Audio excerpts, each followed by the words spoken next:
When a young woman unwraps newfound love, it leaves a taste in her mouth that she won't soon forget. At first, it was kind of a friendship thing, and then it just kind of began to morph into something else. These two people really cared for one another, and they were making plans for the future. But under a dark harvest moon were forces building beyond their control. Rumors started circulating that someone had been stalking her. They are saying that there's a love triangle going on. They end up seeing numerous men with their identities being concealed, moving towards them. We got shots fired. We're in pursuit of a white Nissan. But is this the tragic end to a star-crossed romance, or the first hint of terror on the Day of the Dead? She wasn't going to back down. If somebody was threatening her or her friends or her family. It was a recipe for disaster. It's just very scary. And there's people dying like everywhere. That day, everything stopped. October 31st, 2013. It's Halloween night, and police are heavily patrolling the streets in Portland, Oregon.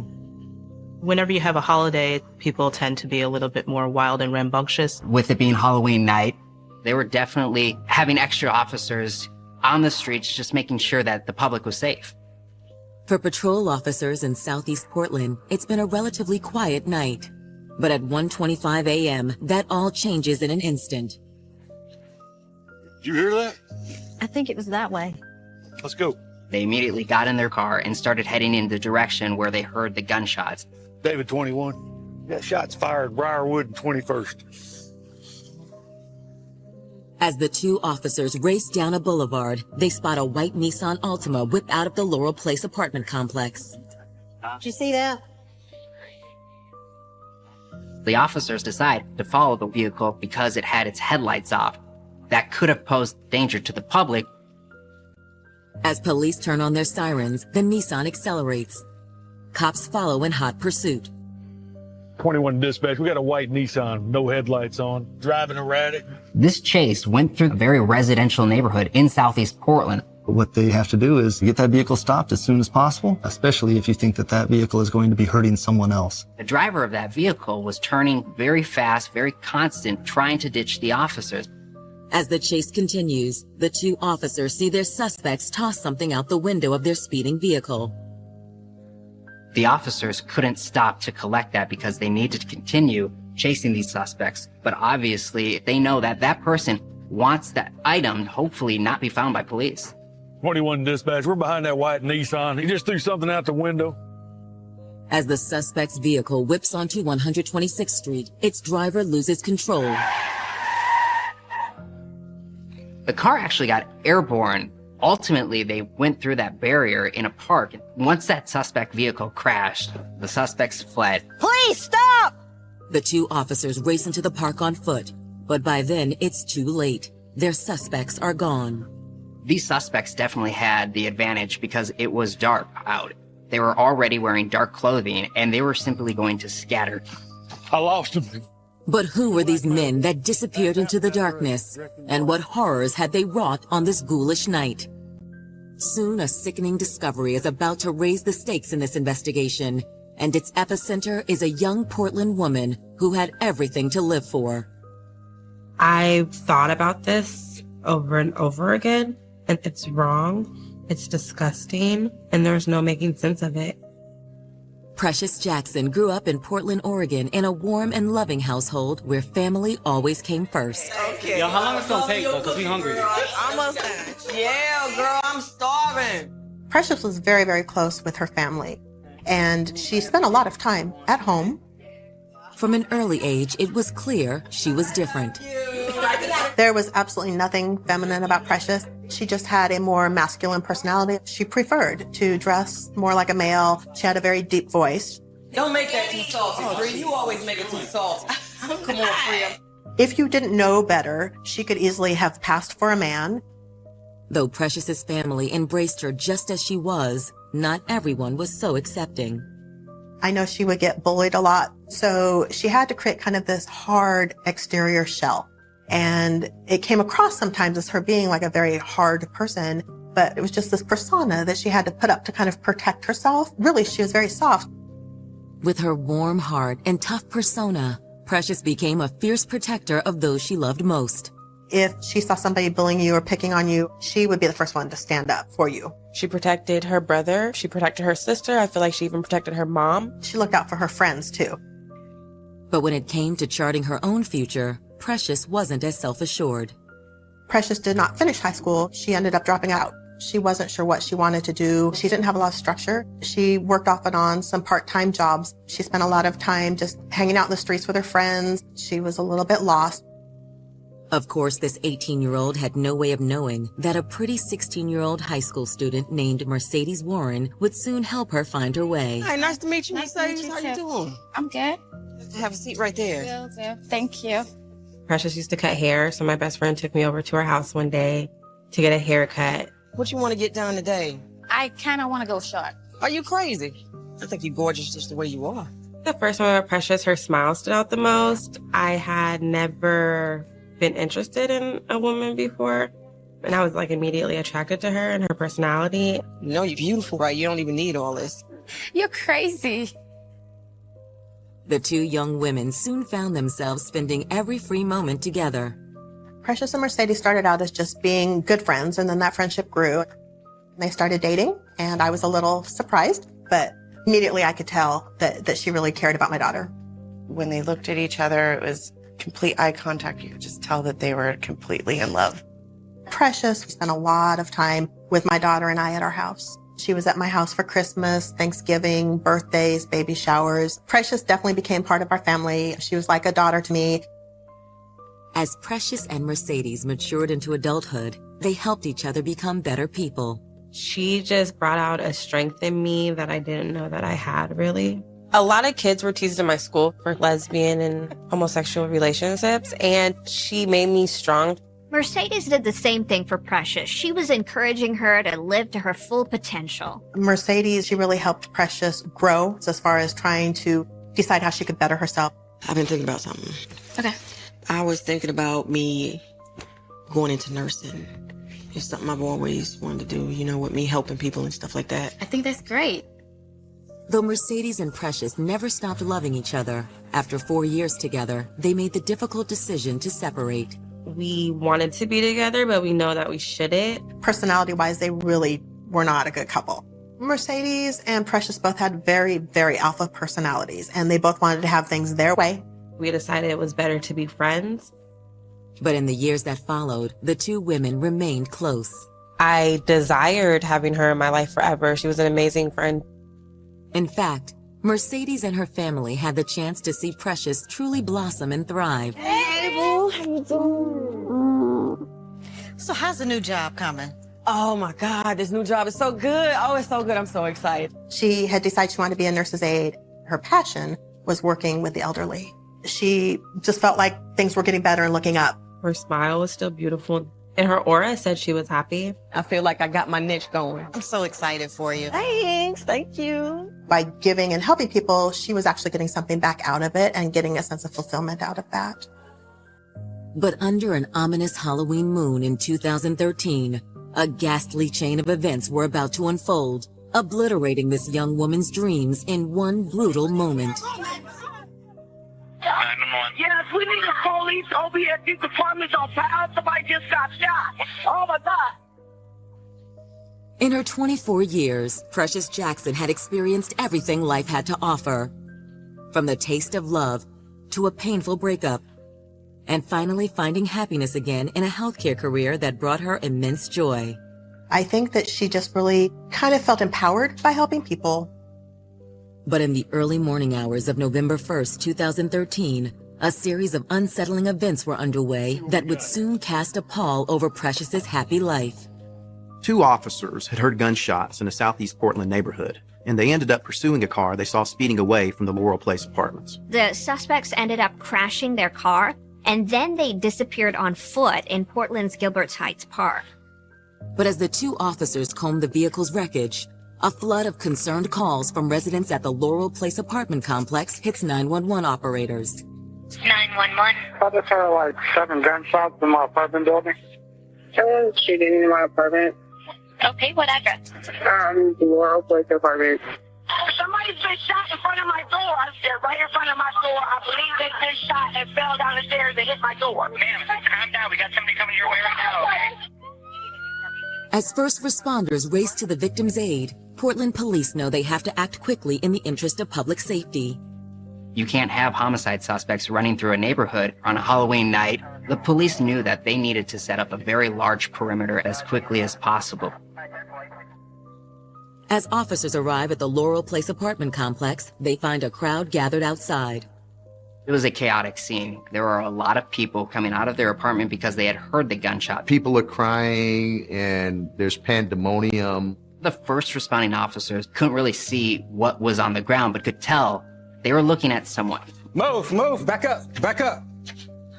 What they see is a victim who's laying in a pool of blood, riddled with bullets. She's not breathing. Got a black female victim, multiple gunshot wounds. Can I get an ambulance here, please? One of the officers tries to do CPR on the victim. But it soon becomes clear that nothing can be done. The person is dead. While officers spread out to start questioning potential witnesses, investigators arrive and begin collecting evidence. They were able to find 9 shell casings on the ground. Looks like a casing from a 9mm. They all appeared to be the same caliber, but at this point, investigators didn't know if it came from the same weapon or several weapons. Don't have any leads, anything? And uncovering the motive behind this murder could prove challenging in one of Portland's toughest areas. It happened in a Southeast Portland neighborhood that historically has had a lot of crime. Was this a robbery gone bad? Was this a drug deal gone wrong? We have a lot of domestic violence situations. We do have gang shootings that occur. Maybe this individual wasn't even the intended victim. Accidental shootings are not uncommon in areas with high gang activity. With gang hits, it could be about revenge. It could be about some other gang member trying to take over the drug distribution syndicate in that particular territory. It could be about being disrespected by other gang members. It's one of the things that the mayor's office and Portland Police Bureau continue to fight. Gang activity has been known to thwart criminal investigations, and this case turns out to be no exception. The people at the apartment complex didn't want to talk to the officers out of fear that this was a gang-related shooting. They live in fear of what this gang might do in the very near future or far future. It's something that really kind of hits home to a lot of families because these gang-related shootings affect so many people. The fear of further violence isn't the only thing impeding this investigation. Up until now, police have been unable to identify their victim. But the cry of a woman in the crowd soon provides a sad clue. Is that the name of the victim? She identified the shooting victim as 24-year-old Precious Jackson. Do you mind answering some questions for us? I want to talk to you right now! She was very emotional, and she didn't want to cooperate with law enforcement. But after some coaxing, investigators are able to pull a partial story out of the hysterical woman who identifies herself as Tasha Williams. She admitted that she was a friend of Precious and that she saw her get shot. She said it happened after they left the apartment complex laundry room. Men in these masks and dark clothing showed up. And these individuals were no late-night trick-or-treaters. There were several men engaged in this group. Tasha was able to give some details to police about the shooter. He was a black male. He was about 5'7" to 5'8", anywhere in his late teens to early 20s, and he was wearing black ski mask. Is there any reason to why Miss Jackson may have been the victim? No! We know you're upset. We'll give you a minute. As police wait for Tasha to calm down, they move forward with a routine procedure. Police attempted to confirm Tasha's identity, but there was a problem. The name and the date of birth she gave didn't match anything in the state's database. Which leads investigators to make a troubling conclusion. This woman is giving a false name. So why had this young lady deceived Portland police? And what secrets might she be trying to hide? Ma'am, what is your name again? The answers to those questions will only take investigators deeper into the abyss. Your first thought is going to be, she had something to do with this murder. While investigating the murder of 24-year-old Precious Jackson, Portland police uncover something disturbing about alleged witness Tasha Williams. She lied to police and gave them a false name. So who really is this woman and what is she trying to hide? There's no Tasha Williams that matches in the system with any of the information that you gave us, ma'am. After detectives confront her, the woman purporting to be Tasha Williams finally comes clean. The woman's real name is not Tasha Williams, it's Sierra Douglas. Is there anything you want to tell us before we find out? Precious and we were dating. All right, well, how long were y'all dating? A month? She told police that they actually weren't together for very long before they moved in with one another. We stayed in that unit up there. Of course, this all raises red flags for detectives. If your lover was murdered and you were not involved, wouldn't you want to help police? They needed to make sure that Sierra had no role in Precious's death. Did you guys have any problems? No problems. So then why would you lie to it? Because I have a warrant. After checking their database, police confirm that this time Sierra is telling the truth. But when police tell her they have to take her into custody on an outstanding warrant, she does not take the news well. We don't have to cuff you up. We can just have you sit in the back seat, okay? Oh, I'm not going back to jail. No. I'm not going. No, I'm not going. One of the things that officers actually had to do is they had to physically detain her. Get off of me! They ended up wrestling Sierra to put handcuffs on her. We'll just take her downtown, find out what we can. Given her combative behavior, police aren't sure what to make of Sierra. Some of what she said corroborated what the investigation had uncovered so far, but police still felt like she was hiding something and couldn't rule out that she had been somehow involved in this crime. But for now, Sierra is in no state to talk to anybody. Questioning would have to wait. Police take her down to the station to book her. As for the men seen fleeing the apartment complex in the aftermath of the shooting, police find a clue that was tossed from the car in the heat of the chase. They were able to use a heat-seeking device where they had last reported that object being thrown out and actually locate the object. It was a black ski mask. Meanwhile, inside Gilbert Park, a search of the suspect's abandoned Nissan Altima turns up something else. There was an orange bandana, and they also found a cap that also had an insignia of an H, also in orange. The colors, that was very important in this case. Orange is the color of the Hoover gang members. Cars will be orange, clothes will be orange, cell phone covers, they want to fly their colors. They wear hats with H on them, usually Houston Astro. The Hoover Gang is a very violent offshoot of the LA Crips. They're very active in Portland.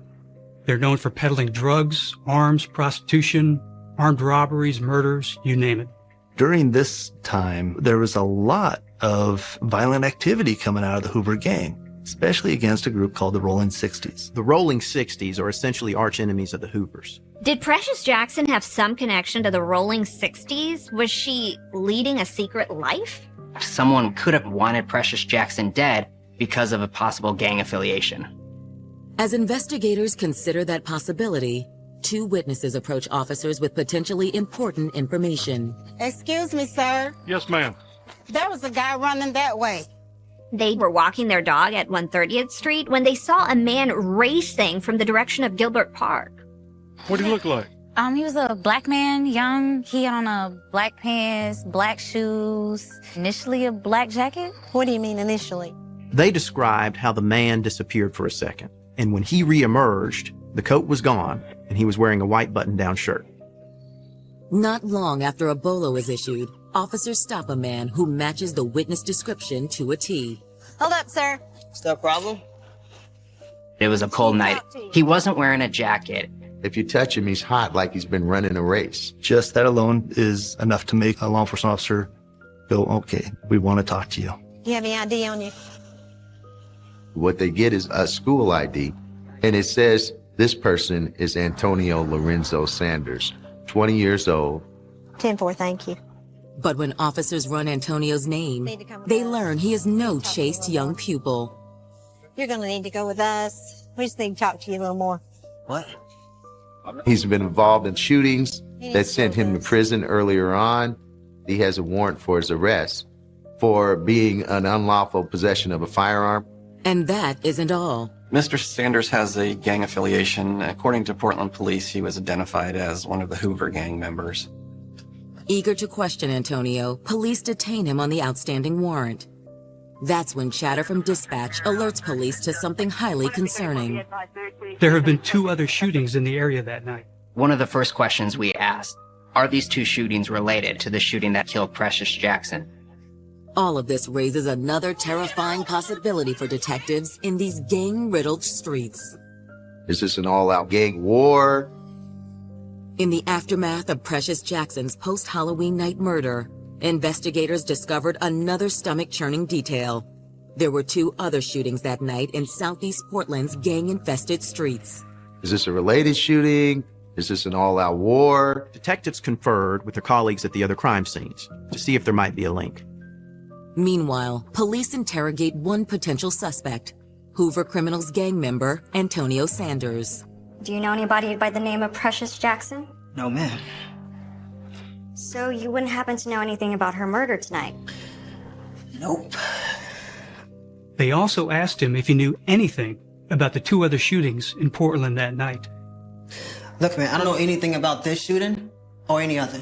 I mean, it doesn't surprise me. It's dangerous out there. So what were you doing out in the street that late at night? Look, man, I was just coming from my girlfriend's house. Just going to the store, and then the police stopped me.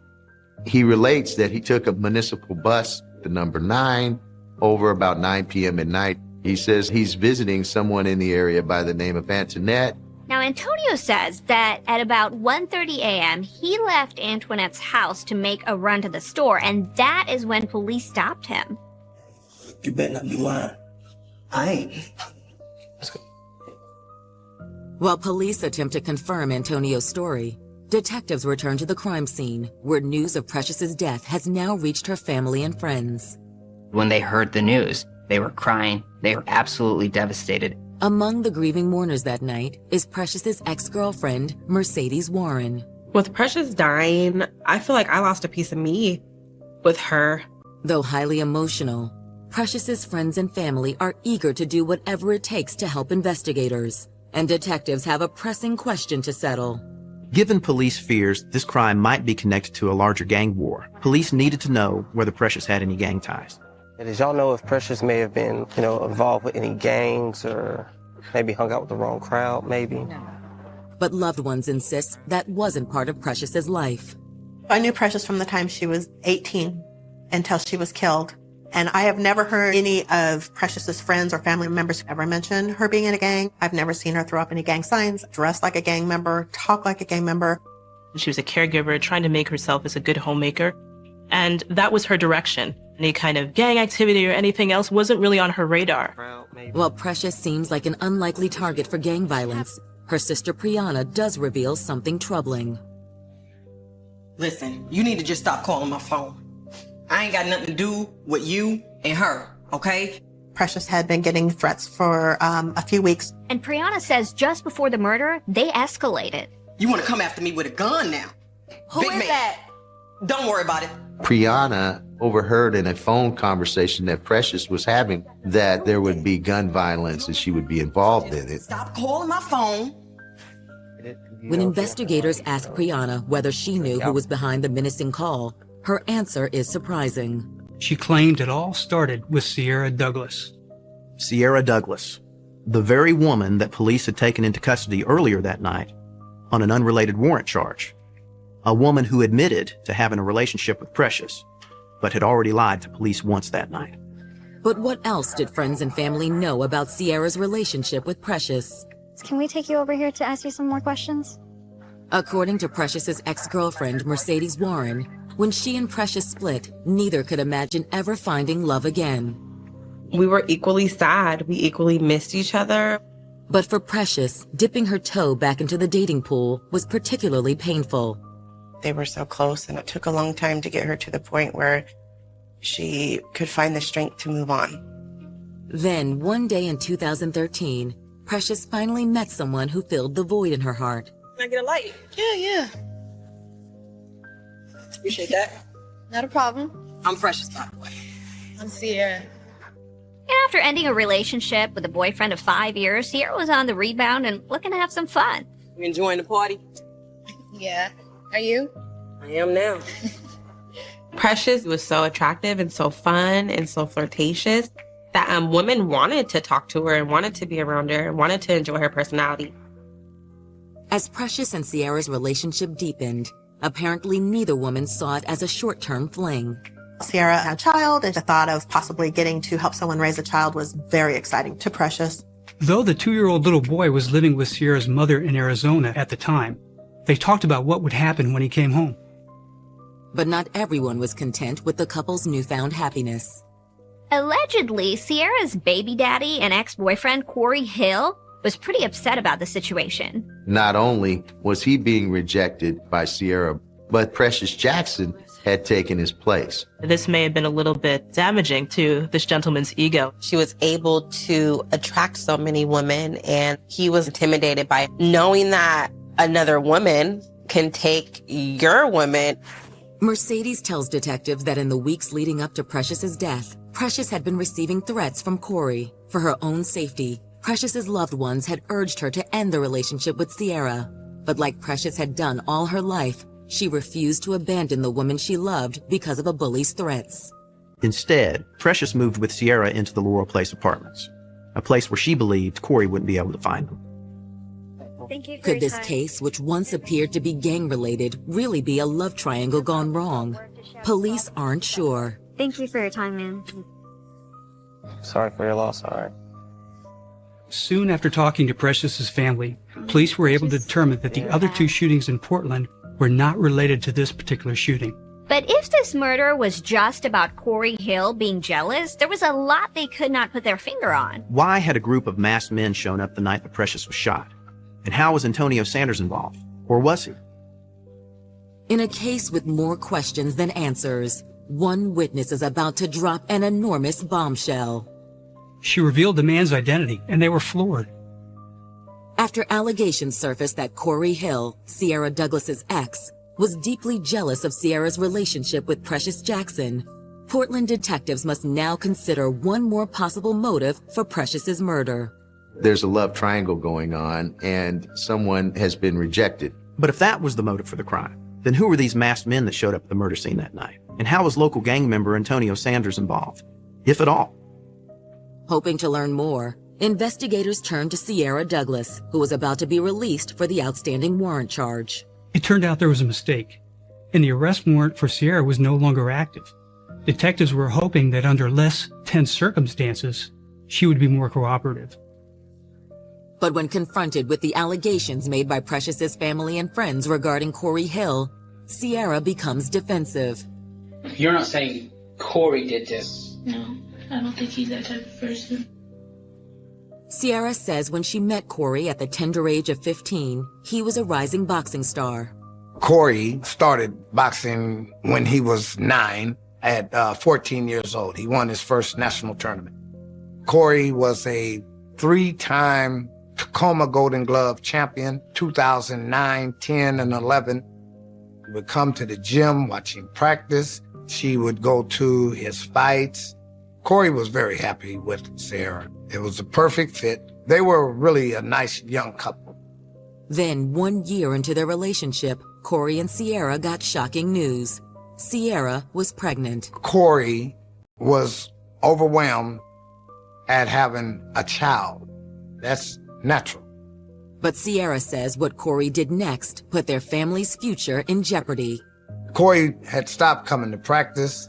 He made some bad decisions because of outside influences. He eventually, hooked up with the Hoover gang, with young people. It's a lot about who they associate with.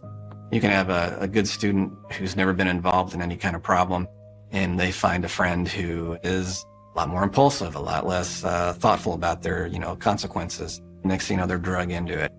Once young men start going the opposite direction, only thing we can do is let them know they don't have to go that way. And there's consequences. If you're hanging out with gang members, it's inevitable you're going to be involved in that lifestyle. By 2012, he had done time for drug charges, and his relationship with Sierra was over. So he's in that Hoover gang. Mm-hmm, he was. Did that make you think there's going to be a problem? No. Okay. We still are trying to figure out what happened. Sierra begins to open up and says that on the night of November 1st, when she had just finished doing some laundry, a group of masked men approached her. Sierra says when one of the men moved to adjust his orange bandana, she immediately recognized him. That was Corey Hill. There was a verbal altercation and some threatening words. Precious Jackson can hear the commotion from upstairs, where she's smoking a cigarette.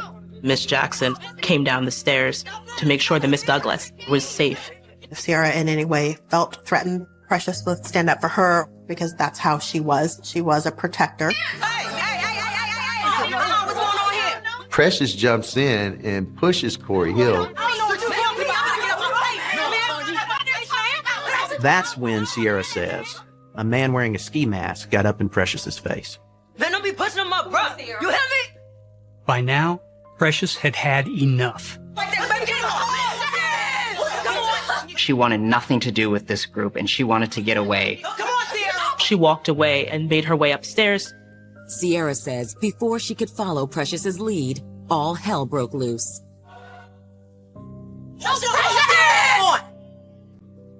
This coward unloads into her back. She falls dead right there. She didn't stand a chance. It's even more sad that she was trying to leave a bad situation and they decided to just take her life while she's walking away. Corey Hill's violent past and his presence at the murder would seem to bolster the argument that Precious's death was a crime of revenge. But for investigators, there are a few facts that still don't fit. If this was Corey Hill's personal vendetta against Precious, then why had the man wearing the ski mask pulled the trigger and not him? As for the latter question, detectives believe one man already in custody may know the answer. Corey's fellow gang member, Antonio Sanders. Both he and Corey were Hoover criminal gang members. Perhaps it was no mere coincidence that he was in that neighborhood that night. But Antonio had a very specific alibi. He said he was visiting a friend in the neighborhood and had gotten a ride there on the city's number 9 bus. However, that very specificity turns out to be Antonio's undoing. Our municipal bus system all has surveillance cameras. They check all the surveillance cameras, and guess what? No Antonio Sanders. Investigators know there's one person who can provide the answers they need, Corey Hill. On November 19th, they locate Corey at his home and haul him into the station for questioning. Today what I'm here to talk to you about is just what you know, because I know you were there, right? So I'm just got to get everybody who was there's statement about what happened and move forward. But under withering questioning, Corey refuses to play ball. I don't know anything about it. You don't know anything about that? Okay, so did you know Precious? No, I didn't. You never met Precious? Do you know anything about Precious? He said he didn't know that Sierra was dating anybody else, and he hadn't seen Sierra in a long time. When was the last time you saw Sierra? It's been a while. Do you remember when? Not exactly. Was Sierra dating somebody else? I got my own girlfriend, so. What's on? So I have my own relationship, so I really don't know. He also said that he didn't know anybody named Antonio Sanders. Just admit you're lying. You just want to sit there for murder. That's what you want to do. Just say I'm lying. You want other people to speak for you. What about Mr. Sanders? What's he gonna say? Who's that? He's in the same car that you're in, so don't tell me who's that. He's in the same car that you're in. I don't know. You don't know him. So all you've done so far is tell me lie, lie, lie, lie, lie, lie, lie. Though police feel confident Corey Hill is lying to them, they aren't ready to press charges. Without knowing more about his role in the commission of the crime, they didn't even know what he was guilty of. Conspiracy to commit murder, accessory after the fact. Since Corey is currently on parole, police are able to hold him at the station while they continue investigating the case. He has been on parole for an unlawful weapons possession, so they're able to detain him. But what detectives need right now is a hard piece of evidence that ties Corey and Antonio to the same location. It's back at the crime scene that police spot a potential opportunity. The apartment complex had surveillance video. When investigators review the footage, it confirms that 2 vehicles entered the parking lot at about 1:30 a.m. And these were the same 2 vehicles seen fleeing the parking lot a few moments later. And even more importantly, it showed among these men at least one of them wearing a bandana. And based on Sierra's earlier account, police believe that one of these men was Corey Hill. As for the trigger man, he's also present and wearing a ski mask in the footage, just like Sierra told police. They already knew he was the shooter, but now they're noticing things about his clothing. He's wearing a white shirt, dark jeans, and black and white Adidas, and also wearing a coat. That's exactly what Antonio Sanders was wearing the night he was apprehended, minus the coat. The shooter is Antonio Sanders. And now that evidence techs have done a thorough sweep of the suspect's getaway car, there's more forensic evidence pointing to Sanders. Antonio Sanders' fingerprint was found inside the vehicle that officers were pursuing that night. Inch by inch, detectives move closer to solving the crime. But when a lady of the night comes calling, it might just provide the final missing piece to this unnerving puzzle. Every time I think about it, I get this weird feeling in my stomach. It makes me sick. It's disgusting. Thanks to newly surfaced surveillance footage, detectives in Portland, Oregon feel certain that gang members Corey Hill and Antonio Sanders were both present when Precious Jackson was gunned down at her apartment complex. But what detectives still don't know is, did Antonio act alone when he pulled the trigger, or at the behest of his fellow gang member, Corey Hill? At this point, neither one of these men is cooperating with police. They hope that finding some of the other masked men involved in the crime would help put the pieces together, but they can't find them. It was dead end after dead end. Then investigators get what looks like a lucky break. Is that you, detective? A woman named Sophie Keys comes forward, claiming to have dirt on Antonio Sanders and Corey Hill. She had kind of a paid-for-hire sexual relationship with Antonio Sanders. And every time that Antonio Sanders was with Sophie Keys, Antonio Sanders also had his best friend, Corey Hill, with him. You don't see one without the other. This information was huge because detectives are finally able to corroborate a relationship between these two men. According to Sophie, in the last few weeks, she had overheard numerous conversations between the two gang members, some of which she claims were heated. During those conversations, Hill was agitated, more than agitated, enraged oftentimes around the relationship that Sierra began to engage in with Precious. As a member of the Hoovers, he does not want to be looked upon as not a powerful person. To have his child's mother leave him and then be with a woman takes that away from him. Sophie claims that in the hours before Precious's murder, Corey Hill's anger boiled to a climax. Got some people, man, might be trying to start some trouble. We need to go handle it. It's a chick, man. It's a chick, and I think we need to go and we need to mess that bitch up, man. Man, I told you, I ain't got no beef for that lady. Yeah, you do. She rolling 60s, dog. That's what's up. Damn! Why you ain't say that before? Corey Hill had to come up with a rationale that would be palatable to Antonio Sanders. Corey Hill framed it that Precious Jackson was a rival gang member, a rolling 60s Crip. So he's believing that where they're going to be getting a point across to possible rival gang members. Even though that was untrue at the end of the day. You down? Yeah, man, I'm down. All right, man. Yeah, come on, man. All right. For detectives, Sophie's allegations are a game-changing revelation. Corey Hill is really the mastermind of this killing. He essentially used Antonio as his pawn in a love triangle, even going as far as wearing an orange bandana and flashing Hoover colors that night to make the gang rivalry feel real to Antonio Sanders. For gangs, it's amazing what can rile or incite somebody's anger to go after the other person. Just using basic psychology and understanding what causes people to become aggressive, especially brutally aggressive, such as the desire to kill another person, one has to have their mindset stuck in a space of constant threat. I'm still in shock to this day. It's just senseless. For no reason somebody lost their life.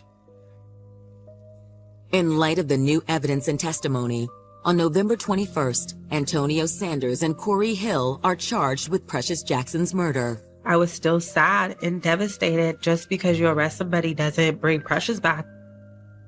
As the case heads to trial, detectives continue gathering evidence against the two men. They sent the orange bandana that they found in the suspect's getaway car and the ski mask that they found thrown out from that vehicle in for DNA testing. When they test the orange bandana for DNA, it comes back to Corey Hill. They test that ski mask for DNA, and the DNA comes back to Antonio Sanders. When you have that DNA evidence that they're able to match up with statements and video, now that's the nail getting hammered into the coffin. But the most incriminating evidence comes from inside prison walls. When Antonio Sanders was locked up in custody, a corrections officer was able to find a note. They could authenticate it being authored by Antonio Sanders. Antonio Sanders is trying to say, basically, hey, Corey Hill, keep your mouth shut. All I'm worried about is the surveillance cameras that captured our likenesses as we went into the Laurel Court apartments. The note was clear that Antonio Sanders was linking himself to this crime, and it had information that linked Corey Hill to the crime. This note is very damaging. Not long after, defense attorneys approached the prosecution about making a possible plea. They set up judicial settlement conferences that are closed to the public about the strengths of the case and the weaknesses and the reasons why people should plea bargain a case. There's a lot that goes into trying a case. It is expensive. It takes a lot of time. And when you have gang members involved, there's always a possibility that some of the witnesses are going to be threatened. So it's a very frightening thing. And the Portland police and the DA cannot protect every witness. In the end, prosecutors decide to offer both defendants a reduced charge of first-degree manslaughter. Antonio Sanders would serve a sentence of 18 years. Corey would serve 12. Corey's proposed sentence was much shorter because police could not prove that the murder was premeditated and because he did not pull the trigger. I advise Corey that was very, very lenient. What they could have done was a lot worse than that. Both men took the plea. Corey sees this part. Corey was saying to me, Dad, I apologize. You know, I would prefer my son being where he is now with the understanding that he made some bad decisions than for him to be here today and still on that same path. Those close to Precious feel her killers got off easy. I personally think if you shoot someone in the back and that person is running away from you, you should never see the light of day again, ever. Precious is gone forever, but you can come out when you're 40. I feel like they should be locked away for life. Each day her loved ones must struggle with the knowledge that the world lost a wonderful woman, all because of one man's senseless jealousy. It was just heartbreaking. Nobody should lose their life over something as silly as, I don't want you dating my ex-girlfriend. It's still very hard for us to talk about because we still feel like she should be here. Besides, like, my mom, like, I've never had nobody, like, stand up for me the way she has and love me the way she has. I feel like the world lost someone amazing.